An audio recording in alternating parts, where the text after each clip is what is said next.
L'état profond, le pouvoir invisible. On le murmure dans les cercles éclairés, bien informés, infolibérés et non écrasés par les médias mainstream. L'état profond serait ce pouvoir occulte qui, en coulisses, manipule gouvernements et institutions. Mais derrière cette expression, que trouve-t-on vraiment? Une menace insidieuse? Un fantasme? Ou une manière commode d'expliquer la frustration démocratique? Le concept d'État profond désignait à l'origine un réseau d'intérêts militaires et politiques agissant en sous-main.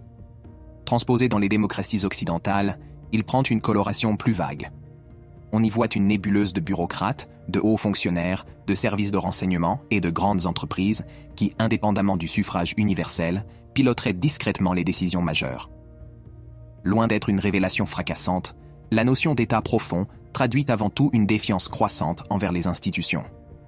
Elle révèle une frustration face à l'incapacité du citoyen à peser réellement sur le cours des choses. Loin d'un grand complot, l'État profond est peut-être simplement l'inertie d'un système, une somme d'intérêts croisés, une continuité bureaucratique qui rend le changement difficile. Comme au théâtre, la politique fonctionne tant que le spectateur accepte les règles du jeu. Mais parfois, le quatrième mur se brise. Une fuite, un scandale, une révélation sur les rouages réels du pouvoir. Ces instants où l'on aperçoit les fils du marionnettiste sans pour autant pouvoir s'en affranchir. Alors, l'état profond, réalité ou fiction? Plutôt qu'une entité monolithique, il est peut-être le simple constat que le pouvoir, dans sa complexité, ne se laisse pas réduire aux figures visibles ni à de la mousse.